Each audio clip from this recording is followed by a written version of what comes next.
Bonjour, bonsoir. C'est toujours le thème Un grand haïtien, Jean-Jacques Dessalines. On va traiter le titre Prendre Dessalines en exemple et les sous-titres suivants. Son alliance avec les mulâtres radicaux et les rivalités internes. La rupture avec les Français républicains. Le massacre des Français des boucs émissaires. Le mouvement de libération devenu une idéologie autoritaire. La naissance d'un tyran par consensus. La création de l'Empire d'Haïti. Au congrès du camp Gérard, Dessalines a demandé pardon aux mulâtres pour les atrocités commises durant la guerre du Sud entre le mulâtre Rigaud et le noir Toussaint. Il a été sincère. De même que Boukman, qui a présidé à la cérémonie du bois caïman, 14 août 1791, Dessalines s'est fabriqué un Dieu correspondant à ce qu'il attend de lui, un Dieu vengeur. Mais ce n'est plus alors le Dieu d'amour, ce qui l'y a poussé à s'allier aux mulâtres radicaux, les Boirons Todère, Juste Chanlatte, etc. Mais les mulâtres modérés n'entendent pas se laisser supplanter dans l'arène politique et avec Pétion, ils vont gagner la bataille politique. Des Français républicains, c'est-à-dire des partisans de l'ordre nouveau, ont participé à la guerre de l'indépendance au point que l'un d'entre eux, Nicolas Pémalais, a signé l'acte de l'indépendance. Mais durant le massacre des Français, Nicolas a demandé au général Louis Bazelet de lui ôter la vie, car il n'avait pas combattu pour assister à une telle fureur. Et Bazelet n'a pas hésité à enfoncer son sabre dans son corps. En novembre 1803, une promesse de vivre ensemble a été faite aux Blancs restés sur le territoire. Dans la proclamation de l'indépendance à Fort-Liberté, le 29 novembre 1803, on ne parle que de Noirs et de mulâtres de Saint-Domingue. Cette stratégie unitaire n'était pas la meilleure, car le blanc étant parent du mulâtre. La politique de Toussaint Louverture a été favorable aux blancs. Le général Moïse était contre cette politique et en décembre 1801, à Saint-Marc, devant son état-major, Toussaint a vu le désistement des blancs dans son camp pour rallier l'expédition de 1802 et a déclaré que l'homme ne doit jamais oublier les humiliations du passé. Au 31 décembre 1803, le projet de société du général Charleron a été rejeté par Dessalines et les généraux présents. Son idée proposée, selon l'historien Leslie Payan, était d'organiser le nouvel État sur des bases républicaines de séparation, de limitation et de division des pouvoirs, d'avoir un président élu pour 4 ans. Ce rejet prouve, d'une part, une lutte d'influence au sein des mulâtres entre les radicaux et les modérés, et d'autre part, une prise de position qui n'a pas été une manifestation psychologiquement sincère des mulâtres qui formaient la bureaucratie du nouvel État et qui ont toujours adhéré aux idéaux démocratiques proclamés par la France. Au 1er janvier 1804, il est question d'exterminer les Français qui n'ont pas abandonné le sol national. L'histoire relate que Pétion, Christophe, n'adhèrent pas à l'option du massacre. L'histoire s'écrit avec du recul.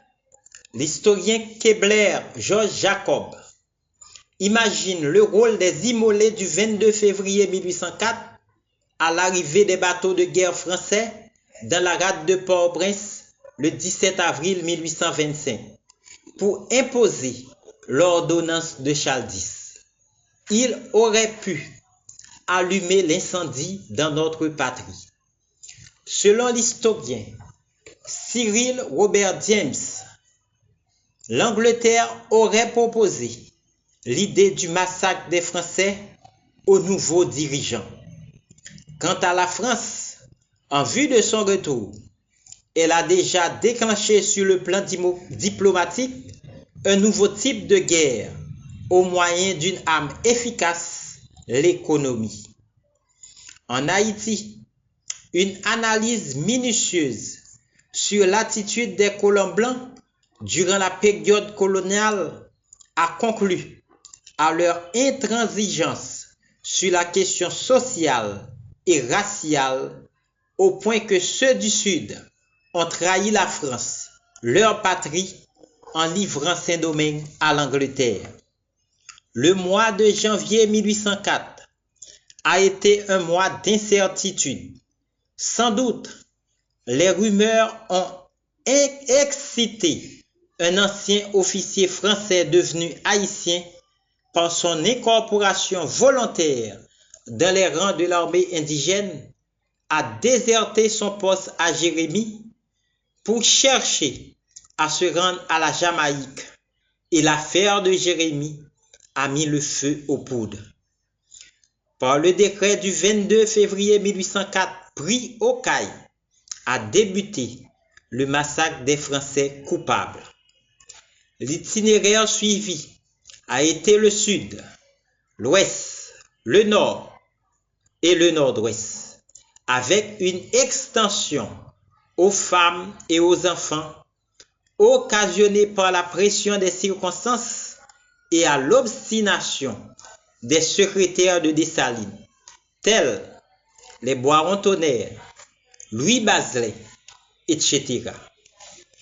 Le massacre des Français a pris fin avec la proclamation du 28 avril 1804.